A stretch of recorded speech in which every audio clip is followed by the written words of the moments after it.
We're bombarded with the news, what's happening between the conflict between Israel and Hamas in Gaza. So it looks like we are distracted. It looks like people are forgetting what's happening in Ukraine and the big, huge toll on human lives, women, children.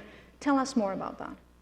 Yeah, thank you very much. First of all, I would like to thank the organizers for great possibility to be here. And there was planned that President Poroshenko will take part in the panel. Unfortunately, he was not allowed to leave the country. So he sends his greetings to everybody. Answering your question, you're absolutely right. The one person who benefited from what the hell is going on in the Middle East right now is Mr. Putin. It's so clear. It's not Israel, it's not Palestinians, it's nobody in the world. It's just one man, Mr. Putin. And I don't believe in coincidences, you know. So, yes, the world is distracted, and that is bad news, because Putin is not stopped. I want to be frank with you. The situation in Ukraine is extremely difficult. The situation on the front lines is extremely difficult. Russia is becoming stronger. That's something I need to tell you. Putin is more dangerous now than he was 2 years ago, before invasion to Ukraine. Because Russian army, yes, they lost a lot of people, but they don't care. Yes, they lost a lot of tanks and things like this, but instead of this, they became battle-hardened. And just imagine this monster.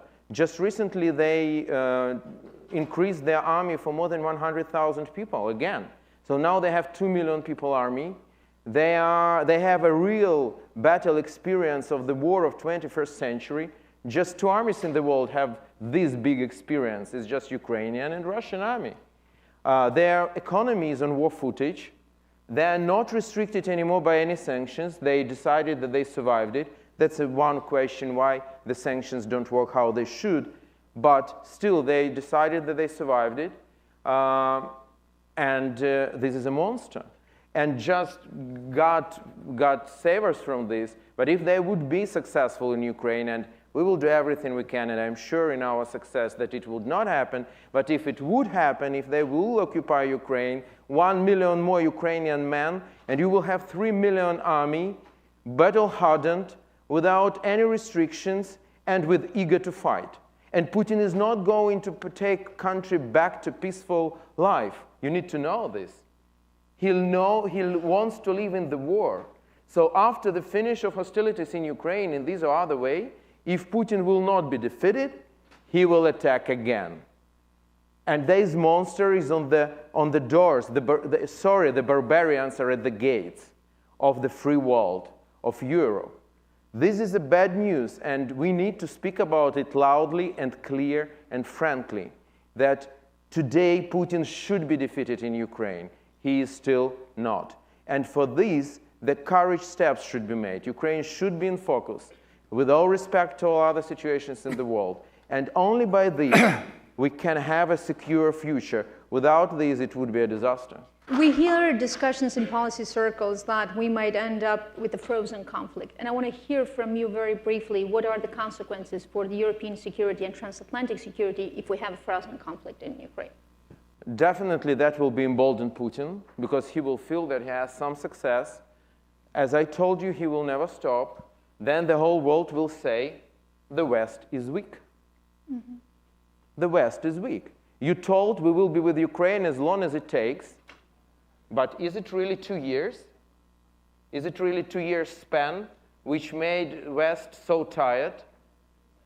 That will be the question. And other countries will ask, can we rely on the West? Can we rely on the free world? These will be the consequences. Other countries will say, China will be emboldened. They will watch and say, wow, why not us? Mm-hmm. Why shouldn't we do something?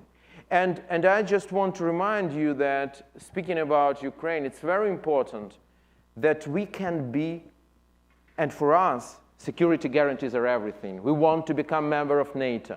We want the next summit here in Washington to be a real success. Today is a very sad anniversary for Ukraine. It's the anniversary of Budapest Memorandum. It's today. 29 years ago, Ukraine gave up its third in the world nuclear weapon arsenal for some security guarantees, which appeared to be nothing, absolutely nothing. So now we need real security guarantees. But it's not that Ukraine is a beggar here that we are asking. Ukraine also has what to invest. Today, the main asset of Ukraine is Ukrainian armed forces. So if Russia today is really, probably now they are already the second army in the world after the United States and before China, because what we know about Chinese army, we don't know, we haven't seen it in action, fortunately. And we don't know how strong it is. But what is the third army in the world? It's Ukrainian army.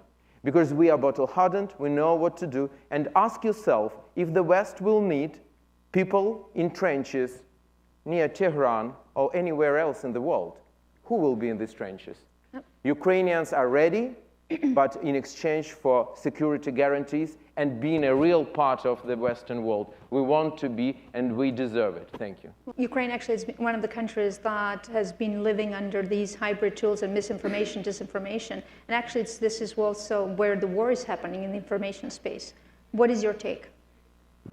Yeah, Russia started this war far away and many years ago, and it's always started. The modern wars are starting with the wars for the brains. That's the reality, and we need to be strong enough to stop both Russian tanks and Russian propaganda. And tell me what is more dangerous. I couldn't answer you. How should the transatlantic community also collaborate better on other issues, such as climate change, public health, humanitarian crisis? I will just give you one example. I have two sons. My smaller kid is 5 years old, and a year ago, when he was 4, I was with him on a playground in Odessa, and there were explosions in the city. And I'm responsible for my kid. I was nervous. And he said to me, "Daddy, don't worry, this is ours." He knows the difference. He knew at his 4 years age the difference between air defense working and Russian missiles coming. And I just want to tell you, I don't want any kid in the world know this. And this is the responsibility of our generation, to protect your kids from knowing this. And we can do this, because free world is strong enough. The only thing we are lacking is a leadership and, being strong enough to make a courageous decision and boldness.